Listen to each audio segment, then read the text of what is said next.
Tonight, folks, we're diving into the grim, uncomfortable, and frequently misinterpreted existence of medieval torturers, history's most secure yet socially isolated professionals.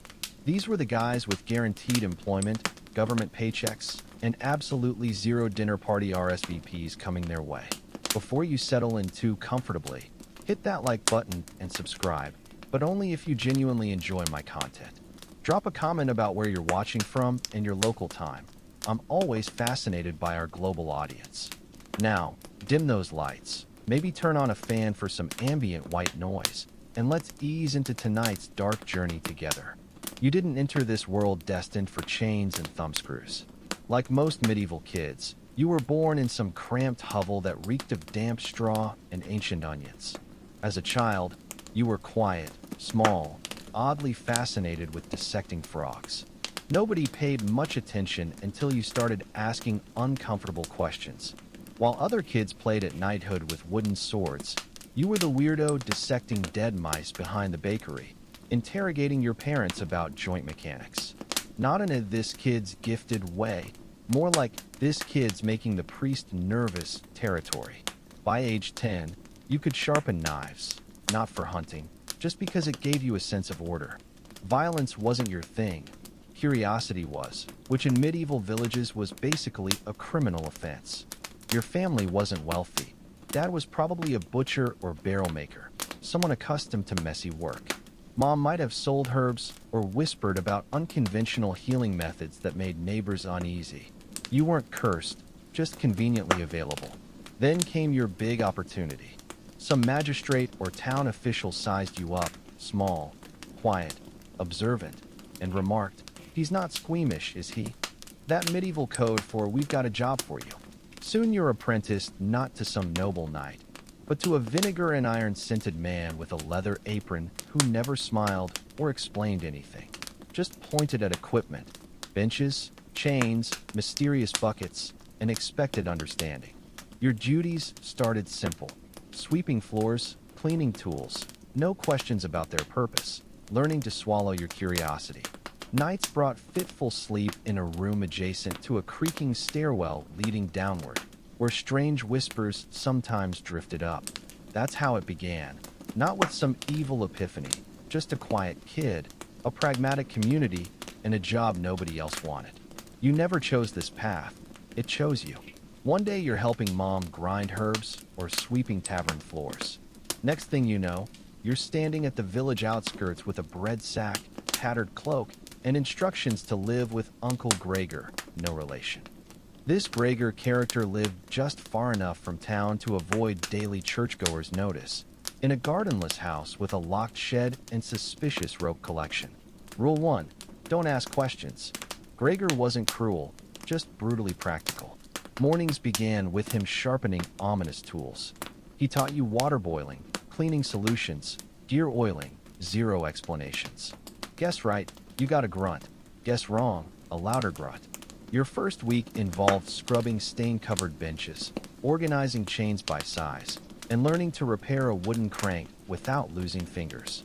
Everything was mechanical, no emotions, just tasks. Evenings found Gregor staring into the fire with his tin cup while you sat silently across from him, trying not to breathe too loud. Occasionally he'd toss you some ancient text smelling of ash, filled with restraint techniques and skeletal diagrams. You didn't understand half of it, but grasped its importance. When you once told a riverbank peer you were learning how to keep things from breaking too soon, he never spoke to you again. By month's end, you'd mastered 4-knot types, bone identification by shape, and rust prevention for metal masks. You weren't learning a trade, you were learning silence. Your real initiation came without ceremony, just an iron key dropped in your palm as Gregor grunted, "Basement. You know the way." Down stone steps you went, torch in one hand, sanity in the other, the air growing colder, not refreshing cold, but forgotten cellar, bone-chilling cold. The chamber wasn't large but compensated with atmosphere. Low ceiling, sun-deprived walls, a wooden table polished smooth by centuries of unpleasant conversations, ropes hanging like nightmare coat hooks. In the corner, always a bucket. Gregor gave no explanations, just commands. Clean that. Oil this. Never leave the wheel loose. Last time we had to get creative. At 15, you were already in too deep to pretend ignorance. That afternoon brought your first observer role as someone was brought in, not your job yet. You learned agony has rhythm, when to pause, when to push. Your tasks were simple. Replace cloths, refill jugs, avoid looking too closely. Afterwards, Gregor handed you a rag and gestured at the floor. Nobody else cleans. Consider this your welcome. Later by the fire, your hands still reeking of iron, you understood something fundamental. This job demanded obedient silence, not questions. And your hands, it seemed, were perfect for the task. After weeks of successful silence came your promotion, work clothes. Not some ceremonial robe, just a stiff leather apron and gloves that had clearly seen things. No fanfare, just you'll need these. Splinters hurt worse than screams. The apron smelled of vinegar and regret. The gloves oddly heavy with reinforced fingertips for better grip on things you'd rather not touch. No dramatic mask or hood either, just your face that everyone would remember. Around town, the uniform didn't matter, people just knew. Something in your posture, that alert, slightly hunched readiness, marked you. You could wear Sunday best and still watch people cross the street. The gloves became your signature. You wore them constantly, even while eating, because you never knew when you'd need to adjust something or someone. Then there were the boots, heavy, clunky, designed for traction on slippery stones. We'll leave it at that. Their distinctive thud made mothers grab children and shopkeepers suddenly busy. One attempted smile at a well-side girl ended with a dropped bucket after she noticed your gloves, boots, and general aura of, I maintain sharp objects for fun. The uniform wasn't just clothing. It was a warning label telling the world, this man serves a purpose, but don't get too close. And that's exactly how they treated you. Calling your new place quarters was generous.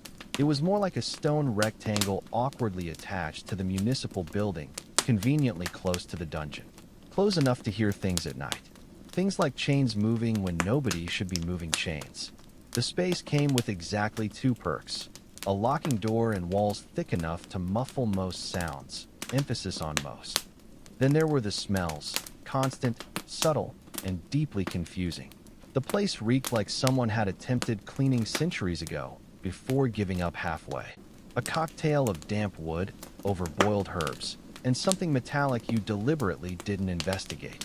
Your first week, a priest left incense with a note reading simply, use this. Please. Thoughtful, if ominous. The location had one undeniable advantage. You were always available. Tragically available. If the magistrate needed last-minute consultation, you were 15 steps away. No excuses, no holidays, just proximity-based obligation. Neighbors? None.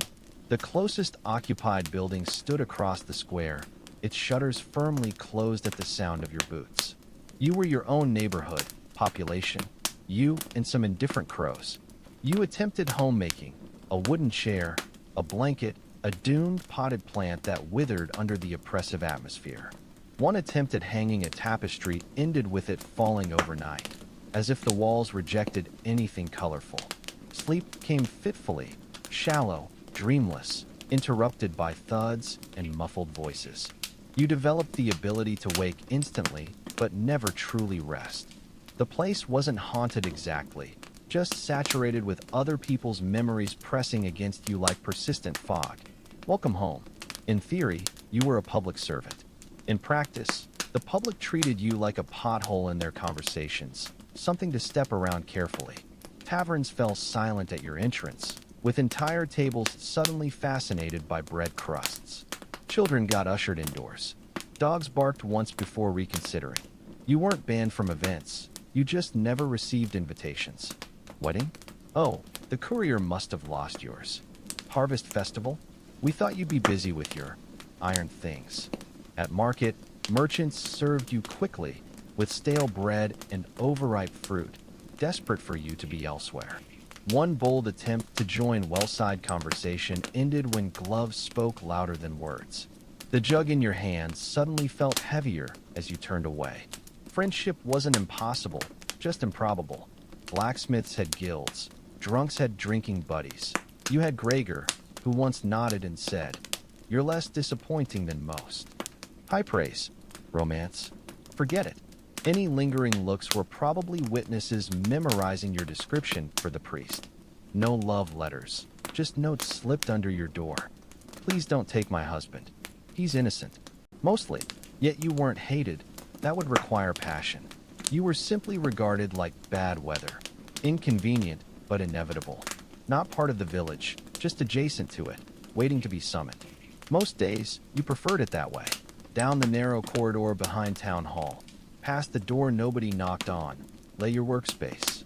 Locals called it that place. They never elaborated. They didn't need to. This wasn't a room, it was a mood. Stone walls with textures and stains nobody cataloged. No windows, just a single torch bracket and flickering light that somehow made things worse. No amount of candles could defeat the shadows. Center stage stood the table. Heavy oak, unnaturally solid, looking less built than manifested. Ropes coiled at each corner like props for history's least funny comedy. Nearby, the chair, not for sitting, just the chair. The walls displayed tools in orderly rows, hooks, clamps, screws, gears, a catalog of medieval anxiety. Some looked practical, others invented on drunken dares. Things with cranks, things with weights, one device that rattled ominously untouched. You learned to ignore it for sanity's sake. In the corner, the bucket. Nobody discussed the bucket. No label, no explanation, just quiet authority. You cleaned it dutifully, not curiously. The smell defied description. Damp stone, hot iron, and something ancient clinging like regret. Herbs? Tried. Incense? Tried. Lavender? It laughed at you. Gregor insisted on precision. A messy workspace is unprofessional, he'd mutter while aligning shackles with a ruler. You learned daily sweeping, metal polishing, rope replacement before fraying. This wasn't cruelty, just customer service. No decorations, just a glove shelf and a bench where you contemplated how silence could hum.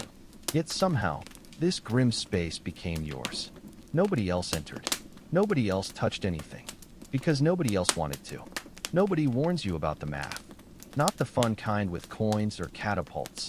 This was pain arithmetic, a grim calculus of joints, pressure, angles, and consciousness duration under medieval conditions. You learned, for instance, that the average shoulder withstands 7 full rotations before something gives. Not from textbooks, from experience. Unfortunately, other people's experience. There were no charts, no formulas, just mental calculations and the kind of intuition usually reserved for locksmiths or battlefield surgeons. Precision was everything. Too little yielded nothing. Too much required awkward explanations to the bishop. Your tools didn't come with instructions. You learned their tolerances like a musician knows their lute. The wheel turned smoothly when oiled. The vise creaked at over-tightening. The iron collar had a sweet spot between firm and regrettable. People assumed you were some brute randomly turning screws until someone screamed. In truth, you operated more like a chef. Timing, pressure, control. The difference? Nobody applauded your results. Over time, you developed a sixth sense. A glance told you how many minutes someone would last before life reevaluation. Not pride, pattern recognition. The worst part? When your calculations became flawless. That's when the magistrate started relying on you. He hasn't confessed yet. Given the usual, they'd say, like ordering taverns do. You weren't a monster, just a professional with an internal screen per second calculator. Most days you were invisible. People avoided you like plague, muttering prayers when you passed, suddenly fascinated by cobblestone cracks as you approached, until they needed something. Then suddenly you were essential. A magistrate would appear at your door, suspiciously polite. "We need a confession soon." No justice talk, just expectations you'd produce results like some unsettling baker. Priests framed it spiritually. "We must encourage repentance." Their encouragement involved ropes, heat, and windowless rooms, spiritual growth through tension. Even merchants sent quiet word about rivals, saying certain things. Nothing official, just hints about adjusting your tools near his stall. You were never formally asked. That implied complicity.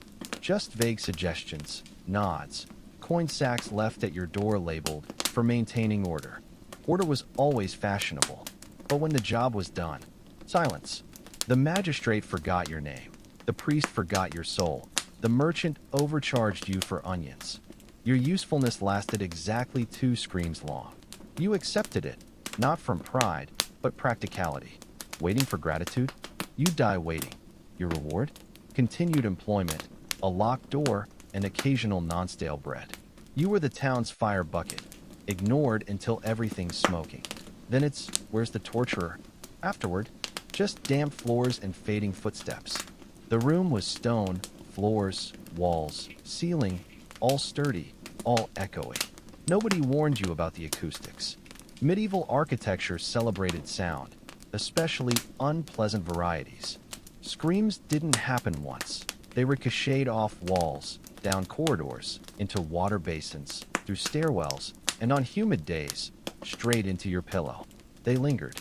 You'd finish a session, clean tools, mutter, well, that escalated, and still hear faint echoes in the ceiling like the room kept memories alive. Gregor called it feedback. You tried everything, straw and cracks, furniture rearrangement, asking the blacksmith about muffling panels. He stared like you'd requested silk curtains in a plague house. Eventually you adapted, distinguishing real screams from delayed ones, identifying which were from morning versus 3 days prior, a grim soundtracking. Townsfolk claimed not to hear it, which was code for, we hear it. We're calling it thunder. Nights worsened. The dungeon's silence was too loud. One creak, one echo, and you'd sit upright wondering if chains learned to speak. You started sleeping gloved, not for protection, just instinct. They felt safe, like you could grab a tool and dominate empty hallways if needed. Some torturers went mad from it. You just got used to being followed, not by people, but by reverberations. The job didn't haunt you, the leftover acoustics did. Isn't that worse? You'd assume such a specialized job paid well. Wrong. Your compensation wasn't just bad. It was inconsistent, confusing, and sometimes involved cheese. Officially employed by the town, unofficially funded by fines, donations, and purses from hopeful relatives. Some weeks brought silver, others turnips with this is justice right now. Once you received a chicken, a bad chicken that already knew your reputation. No salary, just vague. Your services are valued. Bureaucraties meaning don't ask. You kept records not expecting payment, but to feel like a desk job worker. Gregor said, you'll never be rich, but always needed. Comforting or threatening? Still unclear. One negotiation attempt earned you 1 copper coin, and thanks for your continued silence. Quitting wasn't an option. Your resume? Excellent with knots, skilled in spatial reasoning, experience in one-person crowd control. So you stayed, budgeting, reusing tools, patching gloves, cooking questionable stews. The irony? Your job involved applying pressure while living under it. They feared your tools. You feared the butcher who didn't negotiate either. Contrary to popular belief, medieval torture wasn't a free-for-all. There were rules, not good ones, not clear ones, but rules. You couldn't just grab suspicious cat owners. Authorization came from magistrates, priests, or occasionally boot-quality questionable king's men. The law called torture a last resort. In practice, last resort meant we yelled for 10 minutes and got tired. Guidelines existed. No permanent maiming, officially. Anything preventing walking, breathing, or remembering names was frowned upon, unless they confessed. Then it became unfortunate but effective. You kept records, sort of, with entries like subject uncooperative, applied moderate persuasion, covering everything from stern looks to 4-wheel turns with dramatic pauses. Priests attended, theoretically safeguarding souls during skeletal stress tests. Mostly they argued theology or took lunch breaks. Banned devices existed too. Iron maidens. Myths. You worked with real tools. The crank, that teeth thing. No fancy names, just functionality. This regulatory gray area meant you balanced sanctioned pain with potential excess. One bad day and you're either dismissed or promoted, depending who's watching. So yes, torture was regulated, just not in ways that comforted anyone. Retirement for torturers didn't come with golden chalices or farewell banquets. There were no parchment scrolls thanking you for decades of dedicated ligament-related service. You didn't retire from this profession, you simply stopped showing up. If you were lucky, the job offered no long-term plans. Nobody explained what happened when your hands started shaking or your knees began clicking like rusty hinges. As precision defined the line between confession and catastrophe, slowing down wasn't an option. Gregor never retired. One day, he just handed you his gloves, nodded like he was passing along a family goat, and walked into the mist like some grim fairy tale. Nobody saw him again. You like to imagine he died peacefully while polishing something unnecessarily sharp. You, of course, had no such illusions. Whispers told of torturers who tried leaving, moving villages, changing names, opening bakeries. But somehow word always spread. When townsfolk discovered their pastries were made by a man who once oiled interrogation cranks, business plummeted faster than a condemned heretic. One particularly optimistic colleague reinvented himself as an herbalist. His potions worked suspiciously well. Too well. They burned his hut for witchcraft. Last you heard, he'd become a voluntary scarecrow. The truth? Your reputation clung like tar smoke to your silhouette. Even if you quit, people remembered. You weren't some blacksmith who could relocate. You were the man with the room. So you stayed. Quietly. You trained an apprentice, some poor soul who eventually stopped asking why and started oiling tools exactly as you once had. You taught him everything, even the winter glove preservation tricks. He never thanked you. Proof he was learning correctly. Assignments grew fewer. You sat more, cranked less. The town pretended you'd always been there. Eventually, you knew someone else would take your place. They always did. When that day came, maybe you'd walk into the mist like Gregor. Maybe you'd become one more nameless figure in that part of town where nobody asks your name.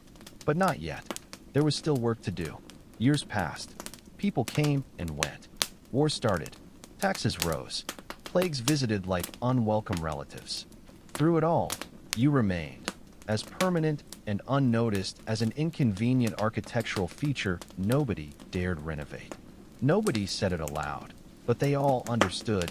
You'd become part of the town structure. Legacy? Torturers don't get those. You got whispers. Blame for local curses. Occasional tavern mentions when ale flowed freely and moods turned dark. Children speculated you ate rats. Teenagers dared each other to knock on your door.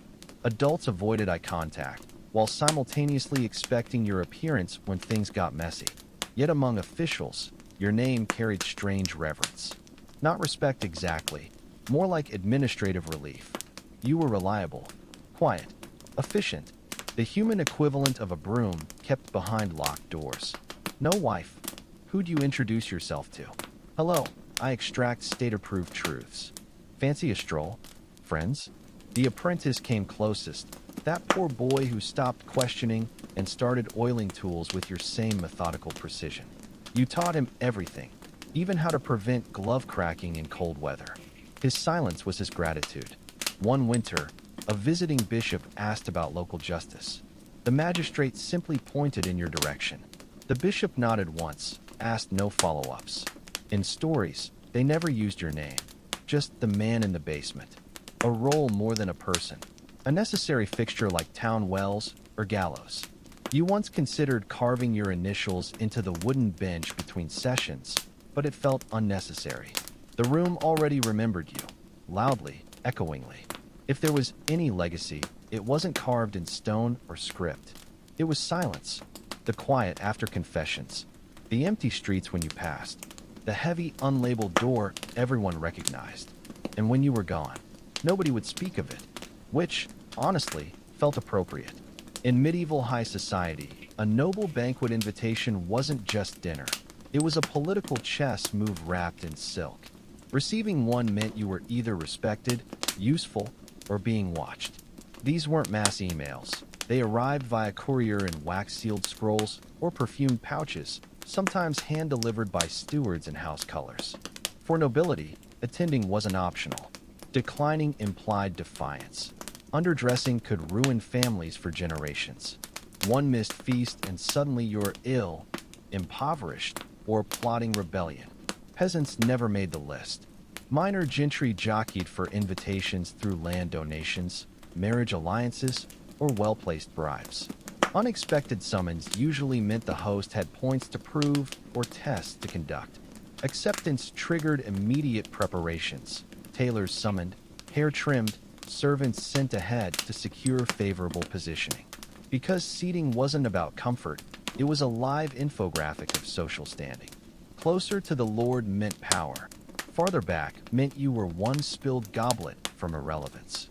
Even arrivals were performances. Some guests paraded wealth through gilded carriages and exotic birds. Others slipped in quietly, diplomats, spies, or rivals playing long games. Each was announced with exhaustive titles: Lord Eustace of Himer, Keeper of Western Marches, Defender of Blackwood Hills, twice victor of summer lists, by which time the roast goose was cold. Meanwhile, servants moved like trained shadows, whisking cloaks, offering spiced wine, whispering seating instructions. One wrong placement near the salt or far from the host could spark drama before the first course. The banquet hadn't officially begun, but the real games already had. When the host raised his goblet, the hall transformed. Conversations hushed. Musicians paused. All eyes turned. A toast to God, king, or guests. Then the feast commenced like a drawbridge slamming down.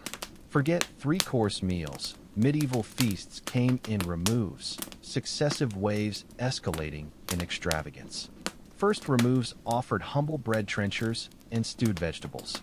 Later came reconstructed peacocks, pies releasing live birds when sliced, apple-mouthed boars on spits, culinary theater. Dining wasn't on porcelain, but on stale bread, trenchers that soaked grease before being tossed to dogs or the poor. Utensils were optional. Fingers did most work. Personal knives were standard. Forks were suspiciously foreign. Every dish carried meaning.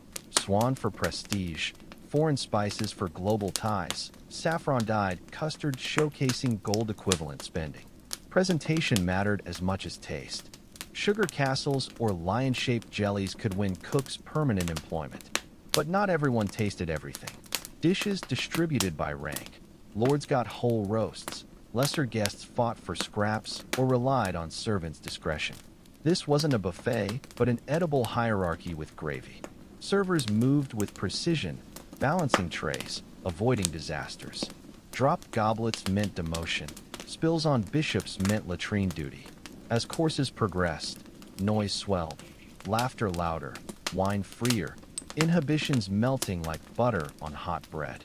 The feast wasn't just feeding stomachs, but egos, alliances, ambitions. And the night was young. The true test came when you had to train your own apprentice. That wide-eyed boy dragged in by the magistrate smelled of hay and animal fat.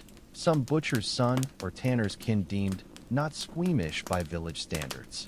You recognized the look in his eyes, not cruelty, but that dangerous medieval curiosity about how things worked, how they broke.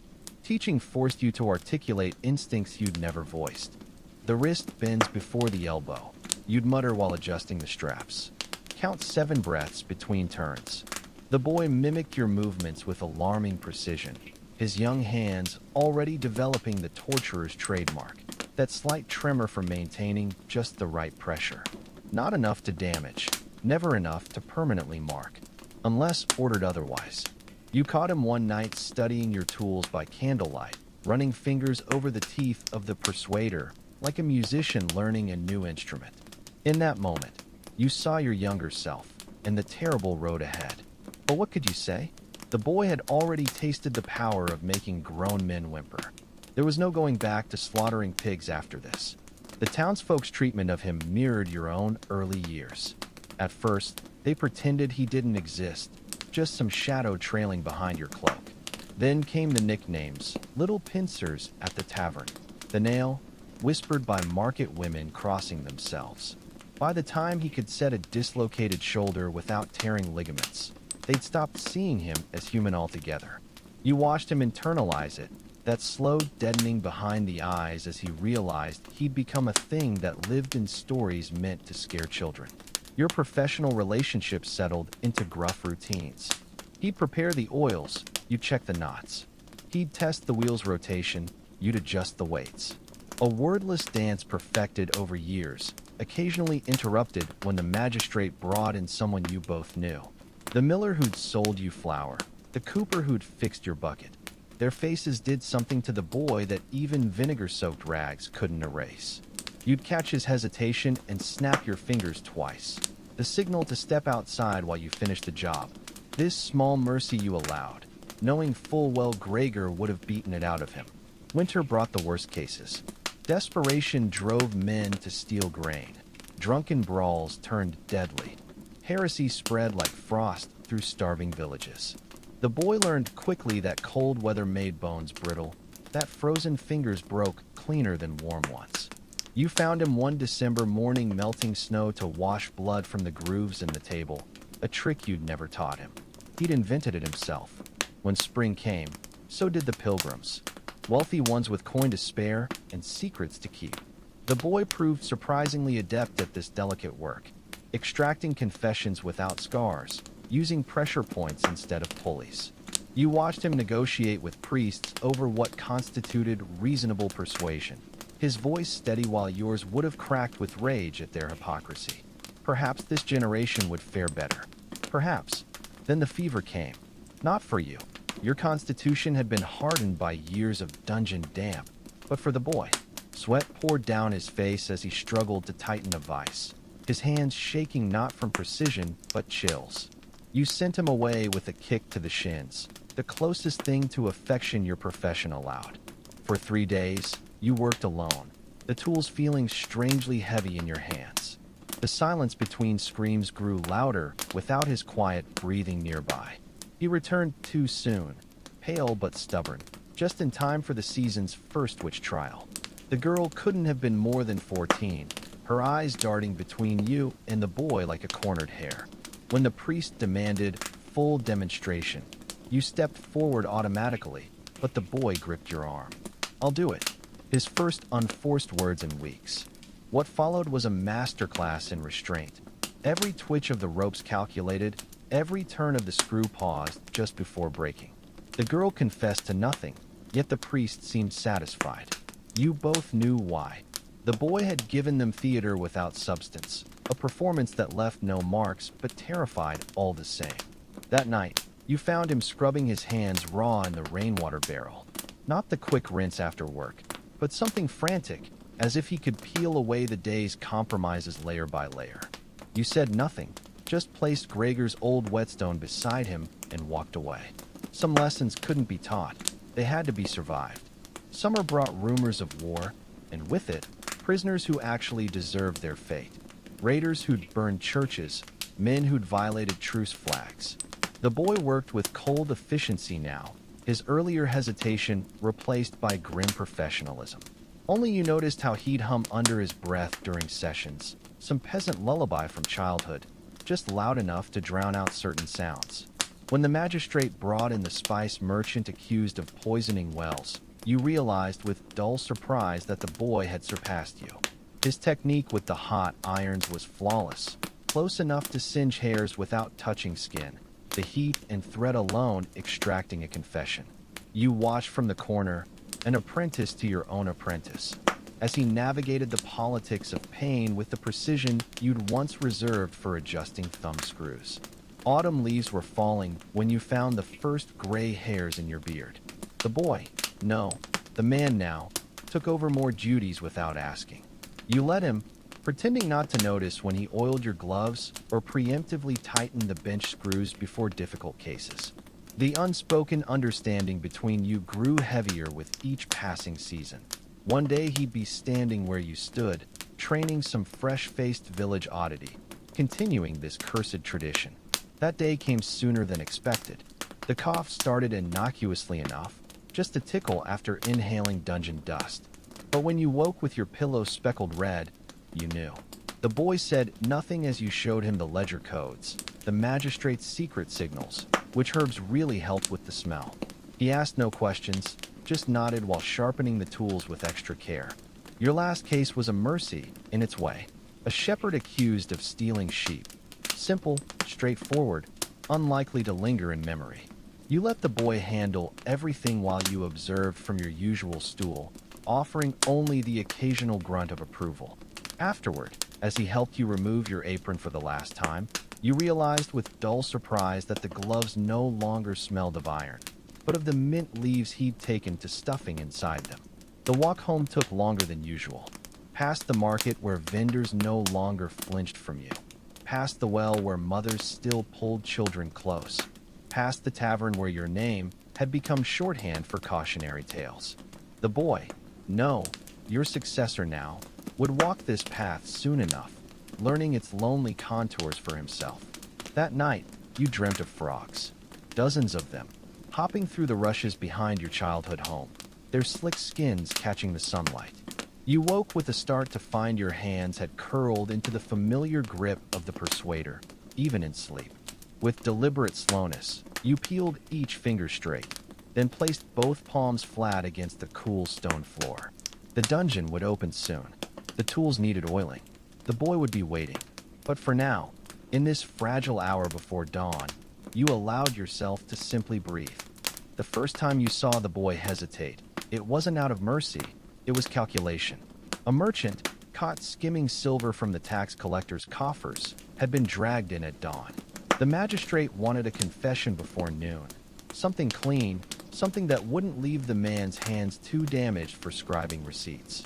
You watched as the boy, now nearly a man, though you still thought of him that way, ran his fingers along the edge of the vise, testing the give of the screw. He didn't look at the merchant. Didn't need to. You taught him that much. The less eye contact, the easier it was to detach. But then he paused, not out of reluctance, but assessment. The merchant was sweating already, his breath coming in short, panicked bursts. The boy tilted his head, listening, as if the man's fear were a language he'd learned to parse. Then, without a word, he reached for the small iron weight on the shelf, not the heavy one you would have used, but the lighter, less obvious choice. You almost corrected him. Almost. Then the boy did something you hadn't taught him. He set the weight aside entirely and leaned in, close enough that the merchant could smell the mint in his gloves. "You already know how this ends," he murmured. "The only question is how much you remember of it afterward." A beat. The merchant's eyes darted to the tools, to the boy's face, then back. Then he confessed. No screws turned. No ropes tightened. Just words, precise as a blade between ribs. Later, when the magistrate had gone and the scribe had taken his notes, you tossed the boy a rag. "Since when do you negotiate?" He caught it one-handed, wiping down the unused vice. "Since I noticed they break faster when they think they've chosen it." You grunted. That was the problem with training someone too well. Eventually, they started thinking for themselves. Summer brought heat thick enough to choke on. The dungeon, usually cool, grew damp and close, the air ripe with the tang of sweat and old iron. You found yourself pausing more often, pressing a hand to your ribs where the cough had taken root. The boy noticed, of course. He began arriving earlier, oiling the tools before you could, testing the ropes for fraying. Small things. Things that didn't need to be spoken. Then came the girl. She couldn't have been more than 16, accused of poisoning her husband's supper. A neighbor had seen her gathering mushrooms at the wood's edge. That was evidence enough. The magistrate wanted a spectacle, a lesson for other wives. You saw the way the boy's jaw tightened when they dragged her in. Saw the way his fingers flexed, just once, before settling into their usual efficient rhythm. You should have stopped him. Should have taken this one yourself. But you didn't. He worked slowly, deliberately. Every adjustment of the straps, every turn of the crank, measured. The girl didn't scream. Not at first. She bit her lip bloody instead, her eyes fixed on the ceiling like she could pray herself somewhere else. The boy leaned in. "Look at me." She did. And then, quieter than the creak of the ropes, softer than the rasp of her breath, he said, "Tell them what they want to hear. It doesn't have to be true." Her confession spilled out between sobs. The magistrate nodded, satisfied. The scribe scratched his quill across parchment. And the boy? He didn't meet your eyes when he wiped down the bench. That night, you found him sitting on the steps outside, his head in his hands. You didn't ask, didn't need to. Instead, you sat beside him, the stone cold through your trousers, and stared at the sky. After a while, he spoke. She didn't do it. You knew that. Of course you did. The mushrooms she'd picked were the harmless kind. But the husband had been a guildsman, well-liked, and the magistrate had elections coming. Doesn't matter, you said. The boy, no, the man now, turned to look at you. There was something in his face you hadn't seen before. Not anger, not even disgust, just exhaustion. It should, he said. You didn't have an answer for that. Autumn came, and with it, the cough that never quite left. You woke one morning to find the boy already in the dungeon, the tools laid out in perfect order, the floor swept clean. You didn't ask why he'd come before dawn. He didn't ask why your steps were slower. The cases blurred together after that. A thief, a heretic, a soldier who deserted his post. Each one easier than the last, because each one was just a body in a chair, a set of reactions to predict, a threshold of pain to navigate. Until the miller's son. You knew the boy, had watched him grow from a scrawny child chasing ducks to the broad-shouldered man, now trembling in your chair. He'd been caught stealing grain, not for himself, but for his sister's starving children. The magistrate wanted his hand. A warning. You looked at the boy, your boy, and saw the way his fingers tightened around the hammer. This time, you stepped forward. Out, you said. He didn't move. You shoved him toward the door. I said out. For a heartbeat, he resisted.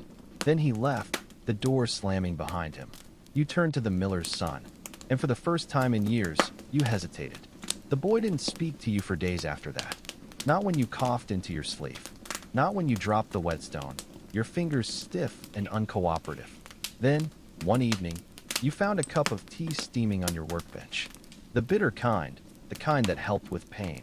You drank it in silence. Winter returned, and with it, the cold that settled deep in your bones. The boy took on more of the work now, his movement sure, his technique flawless. You watched from your stool, offering the occasional correction, pretending not to notice when he adjusted the straps just a little looser than necessary. The last case you oversaw was a simple one. A confession already given. Just the formalities to complete. The boy did the work. You watched. Afterward, as he scrubbed the blood from the grooves in the table, you reached out and caught his wrist. He stilled. You pressed the key into his palm, the same iron key Gregor had given you decades before. Then you walked out. Not into the mist, like Gregor. Just home. The fire was low. The bed was cold. And for the first time in longer than you could remember, you slept through the night. The key weighed more than it should have. You turned it over in your palm, feeling the teeth bite into your skin. Not sharp enough to draw blood, but enough to remind you it was real. The old man hadn't said anything when he gave it to you. Just pressed it into your hand and walked away, his footsteps echoing down the corridor like a man stepping out of his own grave. You stood there for a long moment, staring at the door he'd disappeared through. Then you looked down at the key again. It wasn't just iron. It was everything. The first night was the worst. You'd expected silence. Peace, even. But the dungeon didn't sleep just because you did. The walls remembered. The floor remembered. The goddamn bucket in the corner remembered. Every creak of the stairs, every rustle of chains, every whisper of wine through the cracks in the stone. It all sounded like something waiting. You sat at the workbench, the key laid out in front of you like a corpse at a wake, and tried not to think about how many hands had held it before yours. How many confessions it had unlocked. How many screams it had let in. Or out. The tools watched you. Patient. Hungry. You owed them anyway. Morning came, gray and damp. The magistrate arrived with the usual lack of ceremony, trailing scribes and guards like a bad smell. He took one look at you, at the key on the table, at the empty stool in the corner, and nodded like he'd expected this all along. Got one for you, he said, jerking his thumb at the door. You didn't ask who. Didn't need to. The prisoner was a stranger, some farmer caught stealing a lord's sheep. Not a regular. Not someone you'd passed in the market or shared a drink with. That made it easier. Or it should have. You went through the motions. Adjusted the straps. Tested the ropes. Made sure the vice wouldn't slip. Then you hesitated. Not out of mercy. not even out of doubt, but because for the first time, there was no one watching over your shoulder. No grunt of approval. No subtle shake of the head when you reached for the wrong tool. Just you. And the farmer's wide, terrified eyes. You took a breath. Then you got to work. It wasn't pretty.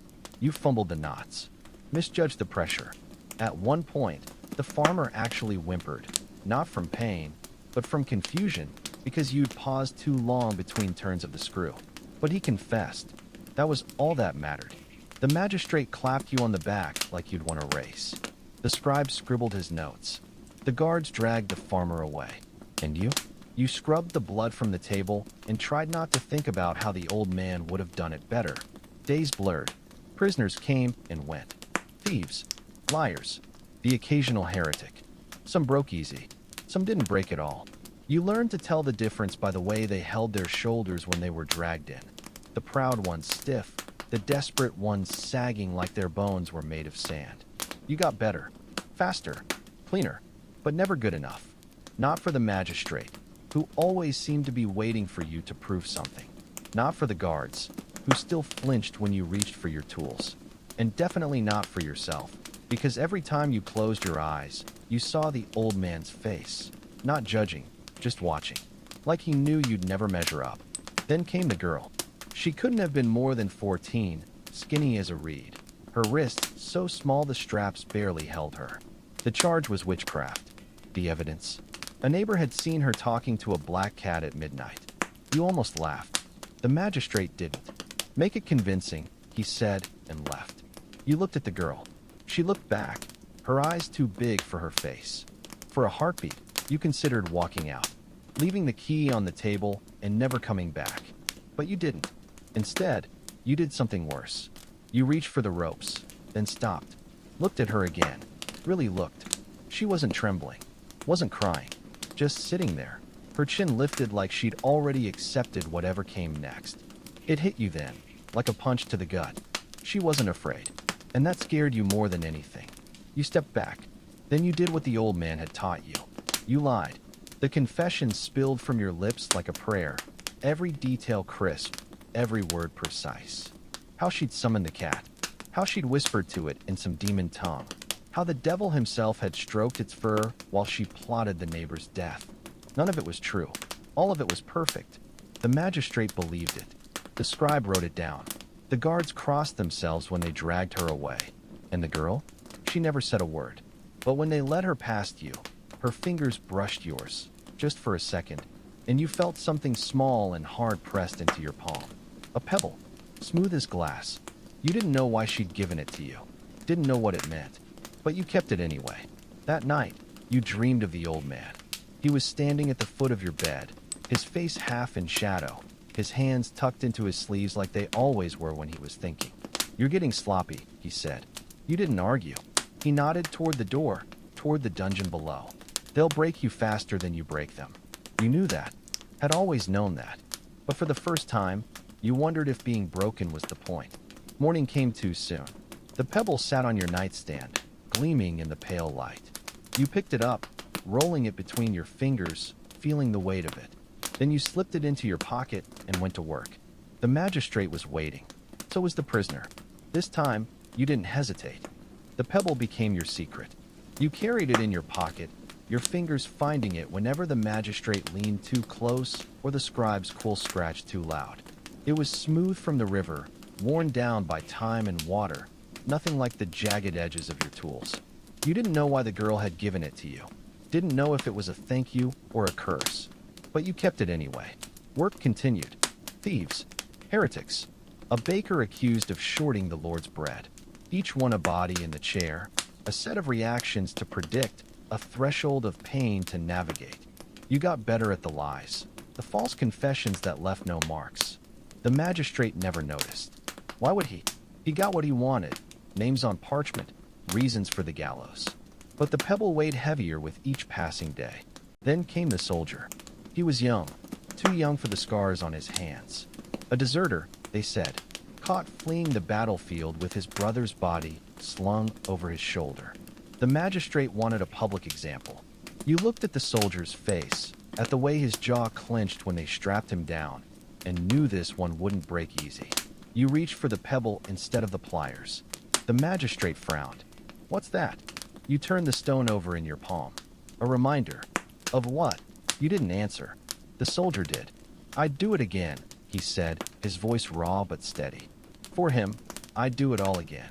You looked at him, really looked, saw the grief in his eyes, the set of his shoulders, not defiance, but exhaustion. And you understood. This wasn't a confession. It was a plea. You took a breath. Then you lied. The story spilled out like blood from a vein. How the brother had begged for mercy. How the soldier had carried him through enemy lines. How the weight had nearly crushed him, but he'd refused to let go. None of it was true. All of it was perfect. The magistrate believed it. The scribe wrote it down. The guards exchanged glances when they dragged the soldier away. And you? You slipped the pebble back into your pocket and tried not to think about brothers. That night, the dreams came again. This time, the old man wasn't alone. Gregor stood beside him, his face half in shadow, his arms crossed over his chest. They didn't speak, didn't need to. Their silence said enough. Morning brought rain, cold, relentless, the kind that seeped into bones and stayed there. You dressed slowly, your fingers stiff, your ribs aching where the cough had taken root. The pebble sat on your nightstand, gleaming in the gray light. You left it there. The dungeon was quiet when you arrived. No magistrate, no scribe, just the tools waiting on their hooks, patient as vultures. You ran your fingers over them, the pliers, the vise, the ropes, feeling the weight of each. Then you turned and walked out. Not forever, just for now. The rain soaked through your cloak as you made your way to the river, the same one where you'd skipped stones as a child, back when frogs and dead mice were your only curiosities. You stood at the water's edge, the pebble in your palm, and thought about throwing it. But you didn't. Instead, you knelt and pressed it into the mud, where the current couldn't take it. A marker, a promise. Then you went back to work. The magistrate was waiting. So was the prisoner. This time, you didn't hesitate. The seasons turned. Winter came, sharp and unforgiving, frosting the dungeon's stone walls with brittle white patterns that melted by midday. You worked methodically, your breath fogging in the cold air, your gloves stiff with oil and old blood.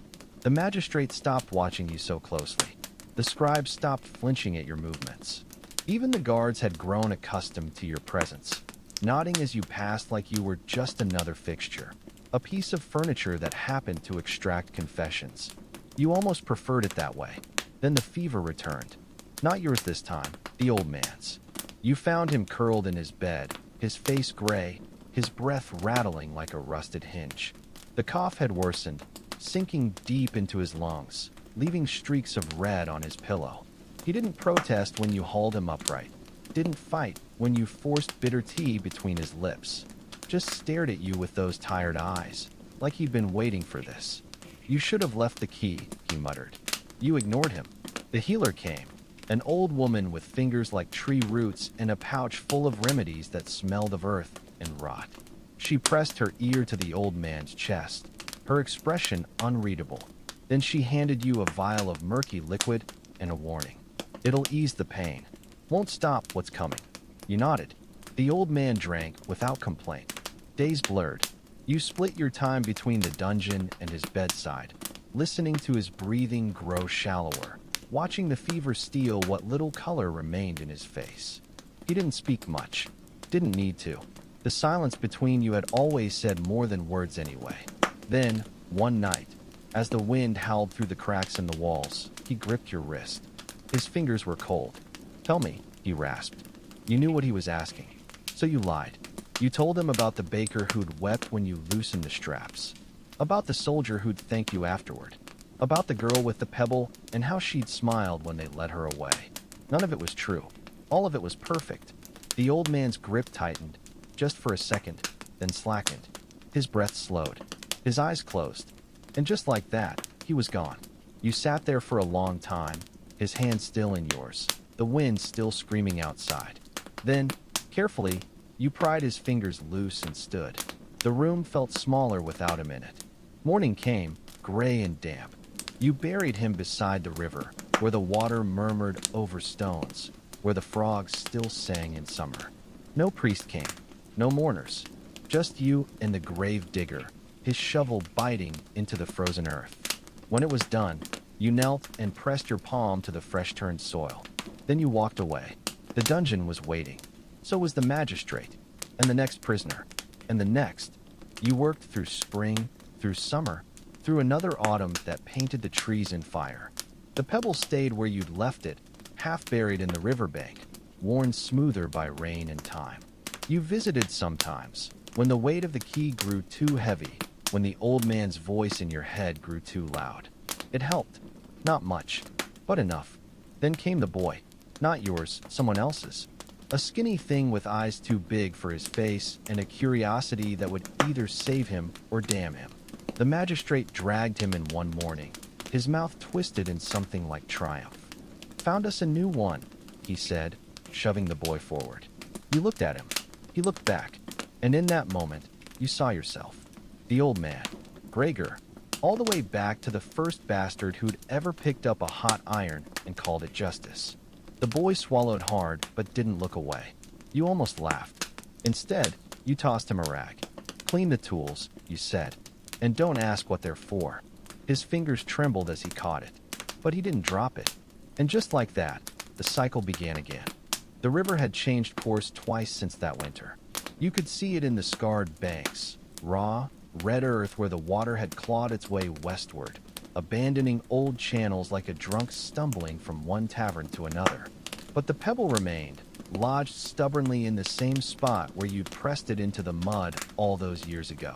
Now it gleamed like a tooth in the dawn light, smoothed to near translucence by a decade of rain and runoff. The man who crouched to retrieve it was not the boy who'd buried it. His hands told that story clearly enough. The knuckles thickened from years of adjusting screws and tightening straps. The left pinky permanently crooked after a prisoner's desperate bite. He turned the stone between his fingers, feeling how the edges had softened. Time did that. Time and pressure. Across the river, the new grave looked like a fresh wound in the earth. No marker, no flowers, just a rusted tin cup planted at its head. The same one that had sat by the old man's bedside during those final days, filled with bitter tea that smelled of wormwood and regret. He waded through the shallows, the icy water numbing his calves. At the grave, he placed 3 offerings in the dirt. First, his gloves. The left one had gone stiff where blood had seeped into the leather and dried. No amount of scrubbing could get it out, not that he'd tried very hard. Second, a heel of black bread, hard enough to crack teeth. He split it cleanly down the middle with his belt knife. 1/2 for the dead, 1/2 for himself. The crust tasted of ash and stubbornness. Third, a lock of hair, dark at the root, bleached white at the tip by something that wasn't sunlight. He'd found it tangled in the interrogation chair's screws last week, clinging like a whisper.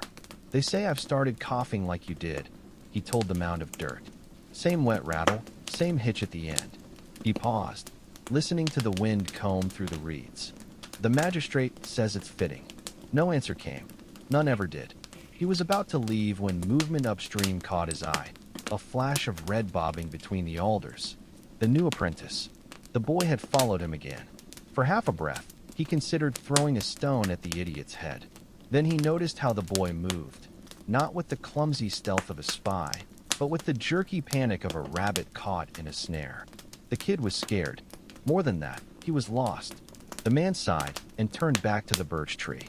His knife made quick work of the bark. 13 cuts now.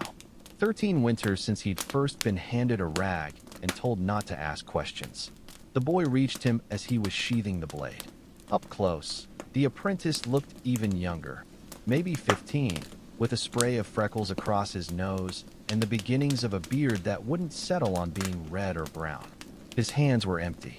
That was the first surprise. "You're supposed to be cleaning the tools," the man said. The boy swallowed. "I finished." "Bullshit." I did. The pliers are oiled, the screws are. The bucket." Silence. The man grunted and started walking. The boy scrambled after him, his boots slipping on the wet stones. "You were at the river yesterday, too," the boy blurted. "And the day before." So I thought." "Don't." The man rounded on him, So suddenly the boy nearly toppled backward. That's your first lesson. Don't think. Not here. The moment you start thinking, you start hesitating. And the moment you hesitate, he snapped his fingers. The sound cracked like a breaking bone. The boy flinched. Good. Back in the dungeon, the evidence of the boys cleaning was everywhere. Tools arranged haphazardly on their hooks, oil pooling under the vise, a tangle of rope dumped in the corner like a nest built by a blind bird. The man said nothing, just picked up the nearest rag and began wiping down the interrogation chair. The wood was dark with old stains, the grooves along its arms worn smooth by countless desperate fingers. After a while, the boy crept forward. What's that? The man followed his gaze to the pebble, which he'd absent-mindedly placed on the workbench. It looked absurdly small among the knives and clamps. Nothing. It's a river stone. Congratulations. You've got eyes. The boy reached for it, then snatched his hand back when the man glared. Why keep it? The question hung between them, sharp as a hanging blade. Outside, the wind picked up, howling through the dungeon's arrow slits. Somewhere in the village, a dog began to bark. The man stared at the pebble. He could lie, could say it was a whetstone, a counterweight, a charm against evil spirits. The boy would believe any of it. Instead, he tossed it to him. The boy caught it clumsily, his palms making a wet slap as they closed around the stone. Keep it close, the man said. You'll need it. Then he turned back to the chair, leaving the boy to puzzle over this small, smooth mystery. This thing that was neither weapon nor confession, but somehow both. That night, the dreams came differently. No old men, no Gregors, just the river, endless and dark, carrying away everything he'd ever buried. Gloves, locks of hair, names he couldn't recall upon waking. Somewhere downstream, the water swallowed another stone, and the cycle began again.